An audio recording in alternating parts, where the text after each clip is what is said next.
dentro dessa série, o Deus que surpreende, nós andaremos aí pelo profeta Zacarias, um livro de um profeta menor, obviamente no Antigo Testamento, mas ele é um livro muito cheio de figura de linguagem, tipo Daniel, Ezequiel, até Apocalipse. Então ele é um livro meio complexo de entender, mas esse livro fala de esperança.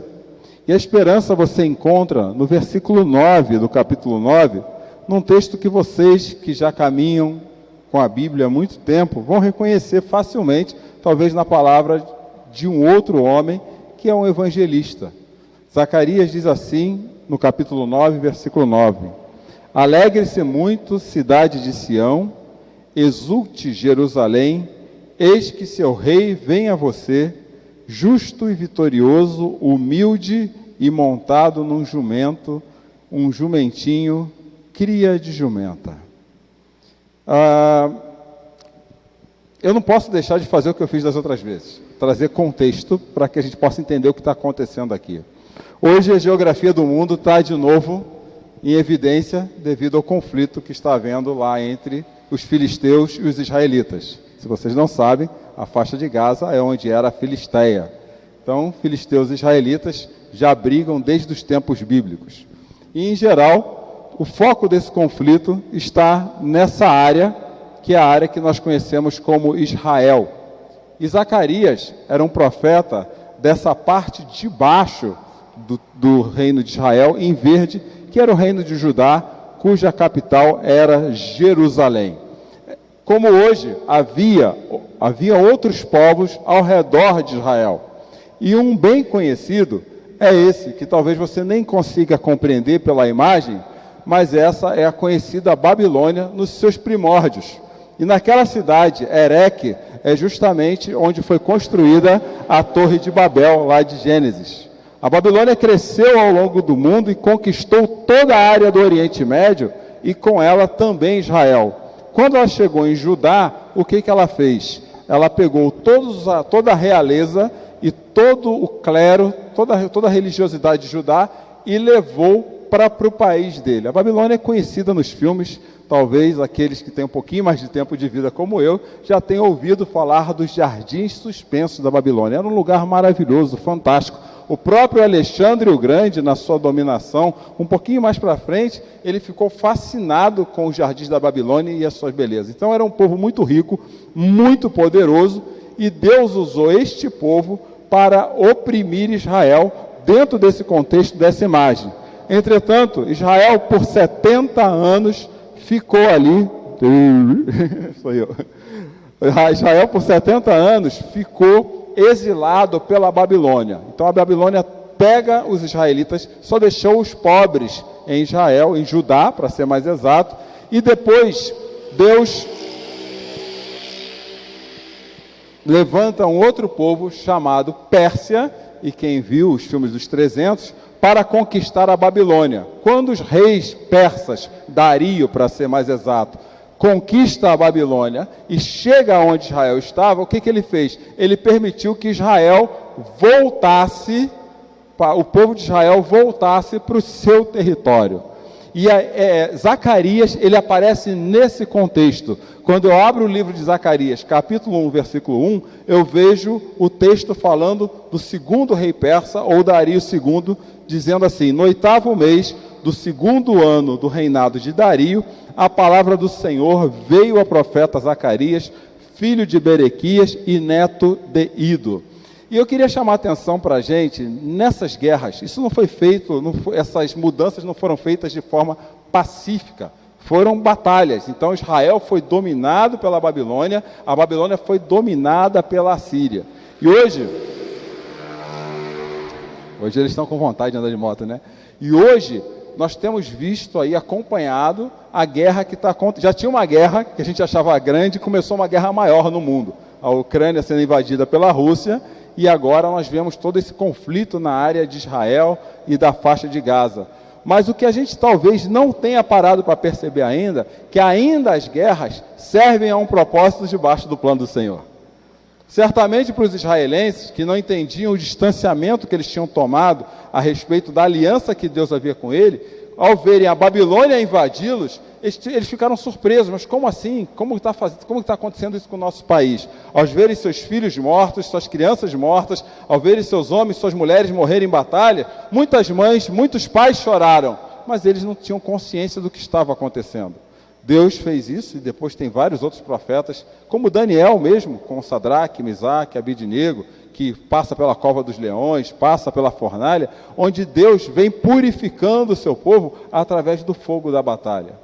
Depois aparece uma outra guerra maior, como apareceu agora do Oriente Médio em cima da guerra da Ucrânia. Alguém ouve falar da guerra da Ucrânia na mídia? É raro, você não tem mais notícia, porque perdeu. Ela deixou de ser produto. Infelizmente, notícia virou produto, e a gente vende produto hoje, porque é aquilo que paga o bolso de quem está aí na mídia.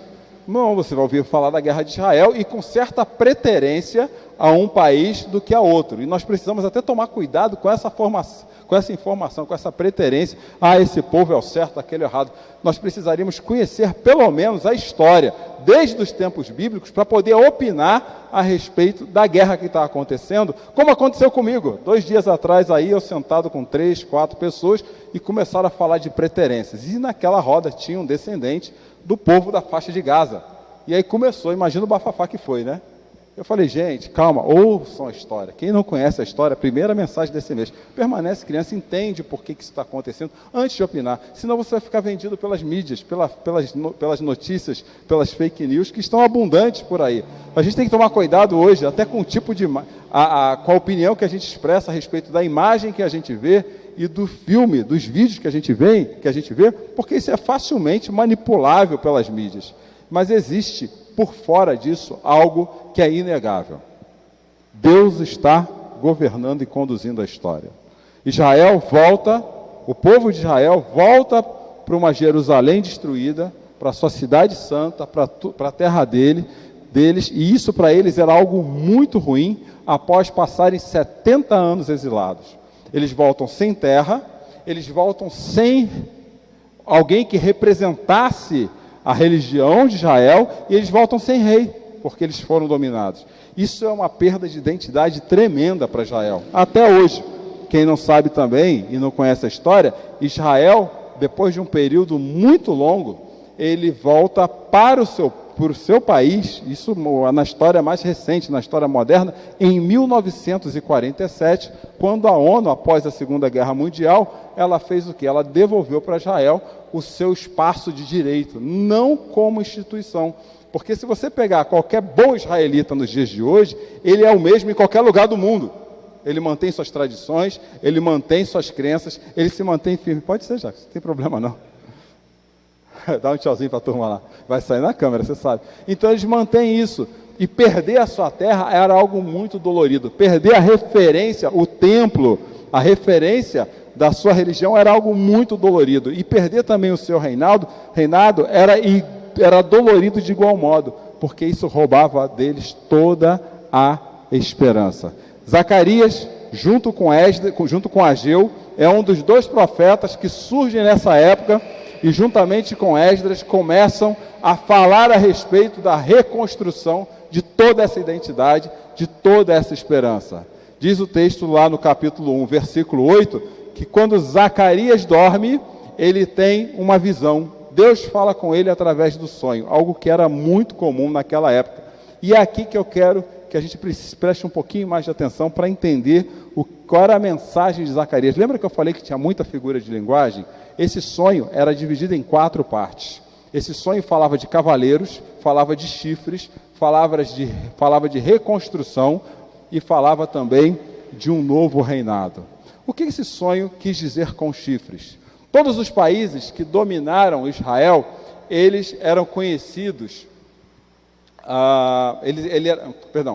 vamos voltar para o cavaleiro, estou me adiantando já aqui, liga não, rebobina. O que esses cavaleiros representavam? A visão do cavaleiro era a visão do mensageiro. Então, quando você começa o livro de Zacarias, cavaleiros aparecem em cavalos de diferentes cores, brancos, vermelhos e marrom, como ele diz no versículo 8, e esses cavaleiros trazem uma mensagem. Essa mensagem é assim: está tudo em paz. Mas como está em paz se nós estamos dominados pela Babilônia? Como está em paz se a nossa cidade está reconstruída? No Antigo Testamento, na época de Zacarias, o envio de cavaleiros representava, a partir da visão de Deus, representava o olhar de Deus sobre toda a história.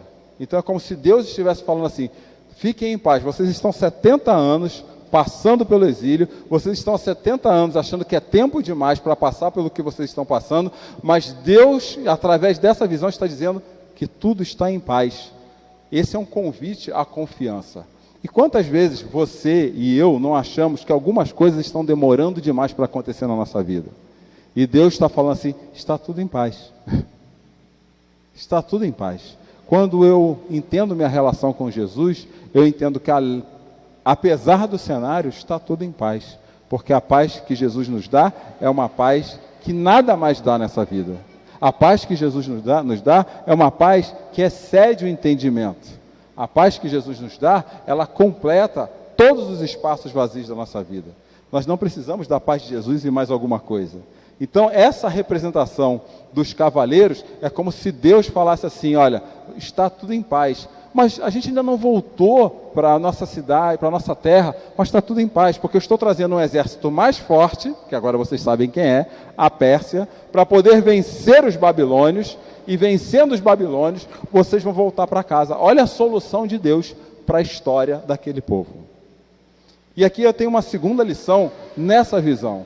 Nós achamos que as coisas sempre vão acontecer conforme a nossa solução. A gente dá solução e acha que as coisas têm que acontecer conforme a nossa solução. E Deus está dando uma solução, aos olhos humanos, totalmente impraticável. Quer dizer que você vai trazer um exército para matar o exército que matou o nosso exército? Olha que coisa mais maluca. É isso que eu vou fazer, porque eu olho toda a história, a nossa história está dentro de uma história maior, e na história maior as coisas vão terminar totalmente em paz. Então Zacarias, ele vai ter uma outra visão, uma visão de chifres, e os chifres representam os povos que dominaram Israel. Os chifres representam os povos que dominaram Israel. Essa segunda visão é para lembrar o povo o seguinte: vocês ficaram 70 anos exilados porque vocês pecaram. Esse é o papel dos chifres. Aqueles reis vieram dominar vocês porque vocês se afastaram de mim. Quando eu coloco vocês no exílio, vocês na dor, no sofrimento, vocês aprendem a viver mais dependente de mim e menos dependente dos seus ídolos que levaram vocês a pecar. É isso que quer dizer os chifres, que vai fechar com outro versículo lá no final, no capítulo 6, onde existe uma outra visão de uma mulher sendo levada numa vasilha por outras mulheres com asas. Essa é a visão do exílio dentro do contexto do livro de Israel. Então, o segundo recado que Zacarias recebe para comunicar ao povo, o primeiro é assim: Deus vai dar paz a tudo, fique tranquilo, tá bom? Tá ruim, mas vai ficar bom.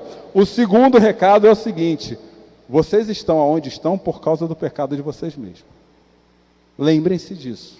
Quando você entrar no capítulo 7 de Zacarias, eu incentivo você a ler, você vai ver as pessoas ainda meio na dúvida: mas será que uma coisa que durou tanto tempo vai mudar tão rápido assim? E essa é a sensação que eu tenho. A gente fica tanto tempo no ruim que quando aparece... Lembra aquela frase? Cavalo dado, não se olha os dentes? Mas o cavalo que Deus dá pode olhar os dentes, que não tem problema. Então, mas será que a gente não tem que continuar lembrando do sofrimento do exílio? Não, não tem que continuar lembrando. Vocês vão ter que fazer outra coisa, que já eu explico para todos nós. Mas o segundo momento do sonho é esse: cuidado com os nossos pecados. Muitos dos nossos exílios são por causa dos nossos pecados. Por melhor que a gente se ache bonzinho, por mais que a gente se ache bonzinho. Então a gente tem que entender que nós temos um conjunto de atitudes naturais que desagradam a Deus. E eu preciso escanear meu coração, eu preciso avaliar minha mente, eu preciso entender como aquilo que eu faço. E quando eu falo pecado, sem ser simplista, mas sendo breve, o que eu quero dizer? Aonde a minha vida me afasta da aliança que Deus tem comigo? Sem querer rotular, o pecado é isso, aquilo. Não é isso. É onde a minha vida me afasta da aliança que Deus tem comigo. Porque o pecado nos afasta da aliança que Deus tem comigo. Então, poxa, se a aliança com Deus é importante, eu preciso me afastar daquilo que me afasta da aliança dele. Eu preciso mudar meu comportamento, eu preciso mudar minha forma de pensar, eu preciso mudar minha forma de me relacionar com Deus. Talvez me aprofundar mais, orar mais, talvez ler mais a Bíblia, eu não sei. Para cada um de nós aqui tem uma solução, mas a essência é essa. Eu preciso me amarrar mais na aliança que Jesus tem comigo, no sangue dele na cruz. Então eu preciso pegar mais Jesus. Em vez de dar solução, e compreendendo que no final Deus vai deixar tudo em paz, gente, no final Deus vai deixar tudo em paz, eu preciso cuidar. Qual é a minha parte nisso? A minha parte é a seguinte: eu preciso entender em mim mesmo aonde que eu estou me afastando da aliança que Deus tem comigo. Eu preciso tratar disso. Essa é a segunda visão que o profeta Zacarias tem. Depois, ele vai para a terceira parte da visão, que fala assim: além de olhar o que está afastando vocês da aliança com Deus, comecem a reconstruir. Aparece uma imagem do homem com um papiro de tantos metros, lá vocês leem depois. Mas o que essa imagem quer dizer é o seguinte: em vez de ficar parado, porque o que acontece, gente? Quando a gente está no exílio, a gente quer ficar parado, a gente quer ficar encolhido, a gente não quer se mexer, a gente está se sentindo agredido o tempo todo, atacado, aparece a raiva é uma emoção que aparece quando as nossas fronteiras, elas são invadidas. Aquele povo estava com raiva, aquele povo estava muito tempo fora de casa, 70 anos, uma geração deve ter girado dentro do exílio, aquele povo estava sem rei, sem referência religiosa que era o templo, e quando Deus fala com eles através de Zacarias, fala assim: começa a se mover, reconstrua, vai reconstruindo, não fica parado aí, se preparem para reconstruir o templo. E se você quiser ver esse fato acontecendo com mais... A gente tem que aprender os timings aqui, né? A moto passa, tem que parar antes. Se você quiser ver isso acontecendo com mais especificidade, veja lá o livro de Neemias. Neemias é o cara que Deus escolhe para organizar o povo, para reconstruir essa Jerusalém que foi destruída. Então, gente, acho que a terceira lição a respeito da terceira visão de Zacarias é a seguinte: não permita que o seu exílio faça com que você fique parado. Se movimenta. Se movimenta, e aqui não é qualquer movimento, não é sair por aí caminhando pela rua, não. O movimento é assim: se movimenta nas coisas de Deus. Não deixe que essas coisas se desanimem, entendeu? Não deixa. Deus falou na primeira visão: vai tudo terminar em paz. Apesar de vocês estarem vendo muita guerra, eu estou no governo da história. Segundo, cuide do seu pecado. Terceiro, ponha-se em movimento. Não para, não fique encolhido, não fica criticando as coisas demais, não. Coloque em movimento, vai servindo, vai fazendo aquilo que Deus te deu para fazer, para que a aliança, que é o teu compromisso com a aliança do reino dele, vai fazendo isso. E aí, então, Deus dá uma quarta e última parte para essa visão: o rei vai chegar. O rei vai chegar. E o sacerdote também. Lógico, no Antigo Testamento não tinha Jesus. Eu acho que isso aí é óbvio para todo mundo. Então precisava das duas figuras. Aquele que era o sacerdote. E qual era o papel do sacerdote? Valendo um liquidificador de 4 bocas a álcool. Qual é o papel do sacerdote? Vocês estão ouvindo a voz de quem? Vocês estão ouvindo a voz de quem? De um profeta, não é? Aí ele fala que vai vir um sacerdote chamado Josué, está lá. E não é o Josué lá do Gênesis, não, é um Josué mesmo, é o Josué da época de Zacarias. E depois ele vai falar que vem um rei chamado Zorobabel. Então um profeta falando que vai voltar a ter sacerdócio e vai voltar a ter reinado em Israel. Qual é o papel do sacerdote? O sacerdote é aquele que desde a época de Arão, irmão de Moisés, era responsável por levar os sacrifícios do povo a Deus. O profeta é aquele que alinhava o coração do povo com a palavra de Deus, com o caminho da aliança. E o rei era aquele que governava o povo, ungido pelo sacerdote e acompanhado pelo profeta. Então são 3 ofícios presentes dentro da estrutura religiosa de Israel. Até hoje, se você for olhar. Só que hoje são outras pessoas. Então, as quatro visões de Zacarias para um povo que estava há 70 anos achando que estava sofrendo por tempo demais. Primeiro, Deus está cuidando de tudo. Vai tudo terminar em paz. Segundo, cuida do seu coração. Só isso. Cuida da sua parte nisso, do seu pecado. E aproxime-se da aliança com Deus. Terceira questão que Deus falou para Zacarias: se coloque em movimento, reconstrua o templo, reconstrua a sua relação com Deus. E no Antigo Testamento, a gente sabe que o templo era um prédio igual a esse. Mas no Novo Testamento já não é isso. É aquilo que quer dizer, reconstrua a sua relação com Deus. E a quarta coisa que tem que fazer, o rei está chegando. Se preparem-se para o rei, se preparem-se para o sacerdote. E o que é legal é que é justamente toda essa construção de Zacarias que leva ao versículo 9, que a gente chegou hoje aqui e leu.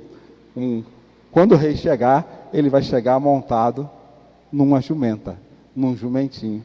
Aonde que a gente já viu isso?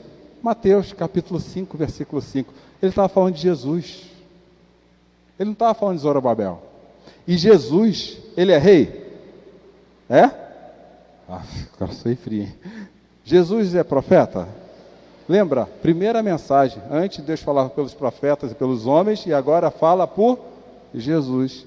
Jesus é sacerdote? Como que Jesus se tornou sacerdote? Quando ele ofereceu a si mesmo na cruz. Jesus, ele representa os profetas, o reinado. Jesus era descendente do rei Davi. Por causa de quem? De José ou de Maria? Por causa de José, exatamente, não era de Maria.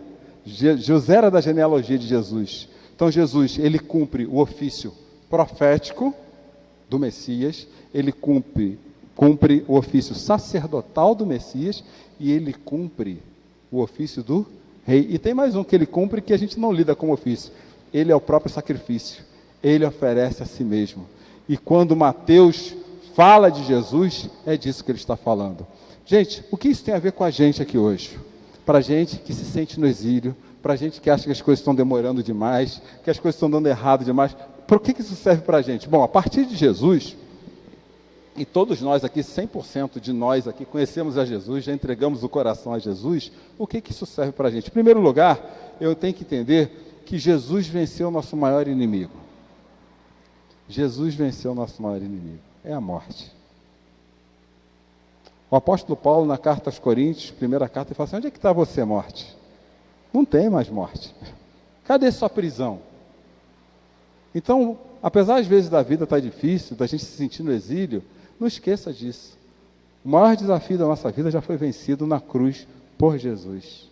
É isso. Ele é o rei, ele é o sacerdote, ele é o profeta. Abraça isso. Acorda nos seus dias. Eu ia falar uma palavra que eu não gosto muito, profetizando não ia dar certo. Mas começa seus dias falando sobre isso para você mesmo. Essa semana que passou, eu tive com uma pessoa que ela usa uma técnica de meditação 5 minutos por dia, e eu fiquei curioso, fui perguntar como é que é essa técnica, não tem nada a ver com igreja, não tem nada a ver com religião, e ela me explicou como é que era a técnica, e eu achei muito interessante, e os efeitos dessa técnica na mente dessa pessoa. E eu falo assim para a gente, por que a gente não faz alguma coisa parecida, já que a gente conhece aquele que é o rei, tirar 5 minutos a mais do nosso dia, talvez mais cedo, para fazer isso, se colocar em silêncio, voltando aí na série do mês passado, parar para contemplar com um pouco mais de carinho, de afeto, a presença de Jesus, porque ele venceu o maior inimigo da nossa vida. Não se chama Babilônia, não se chama Assíria, não se chama Pérsia, e não se chama qualquer outra coisa que você queira colocar nesse lugar. Ele já venceu.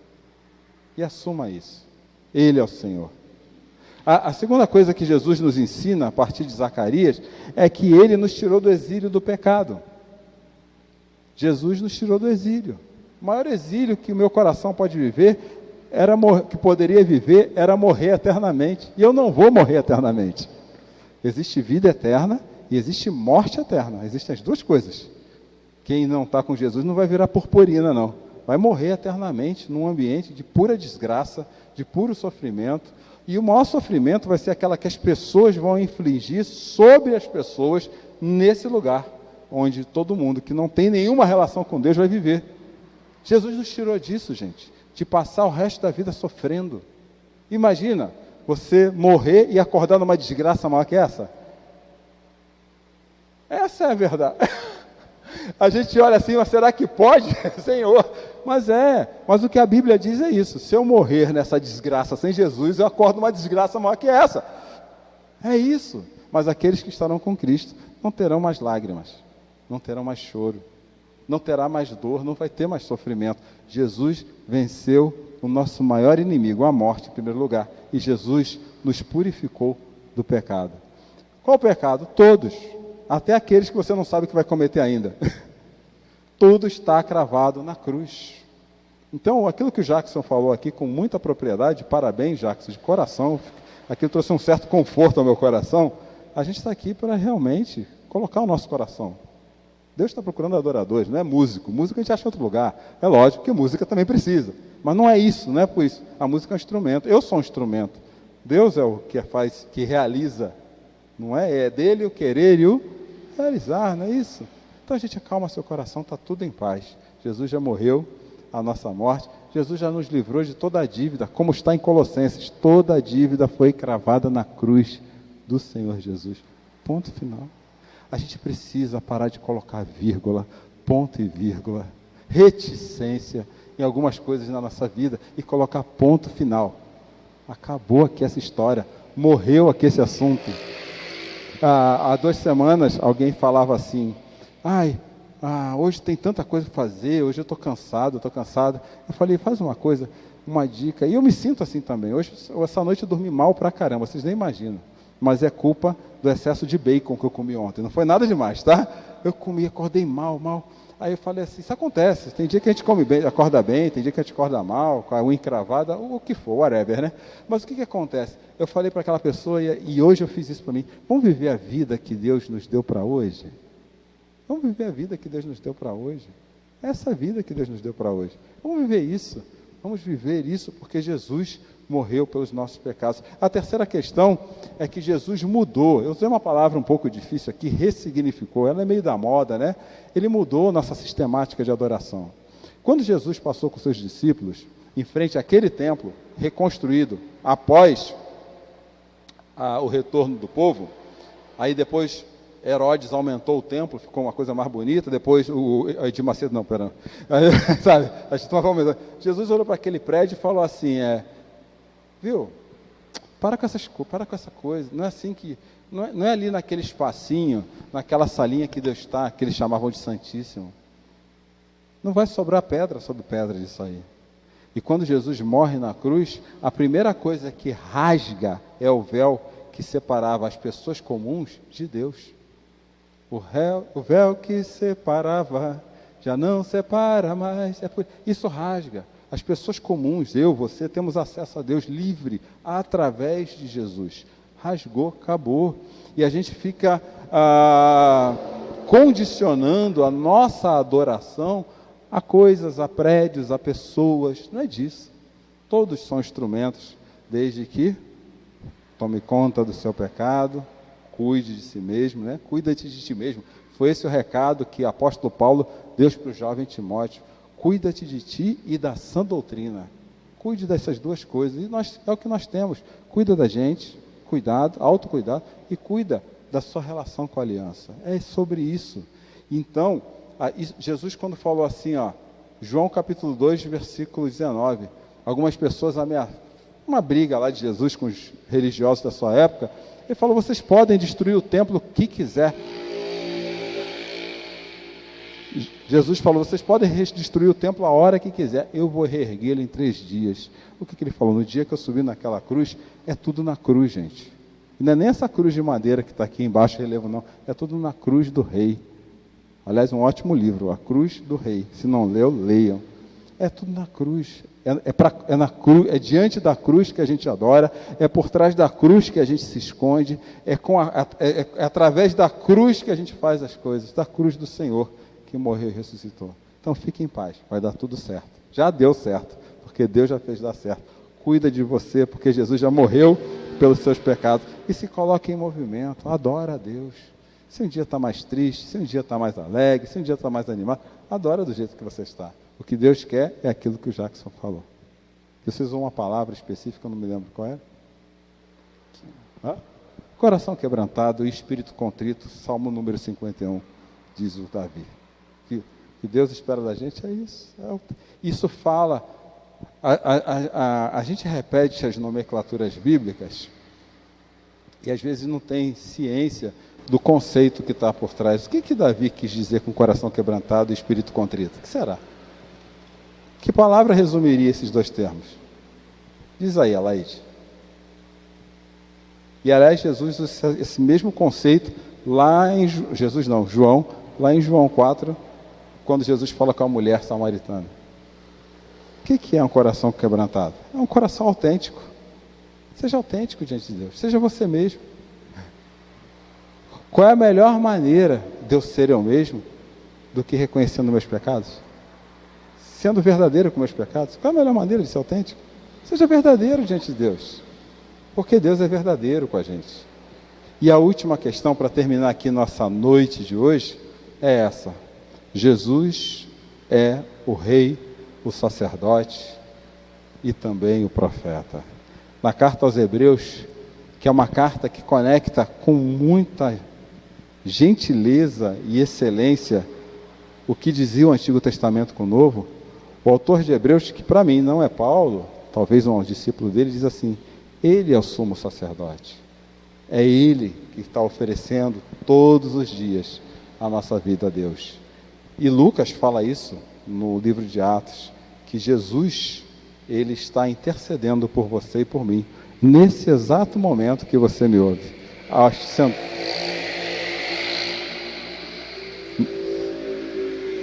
Estou tão feliz com uma coisa quando eu ouço essas motos, gente, vocês nem imaginam. Jesus fala assim, ele está nesse momento intercedendo. Sabe? Ele está nesse momento olhando por você. Então fique em paz, tudo está dando certo, já deu certo já.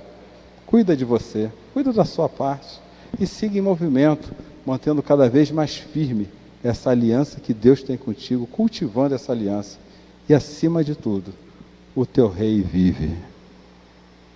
O seu rei vive. O Senhor vive.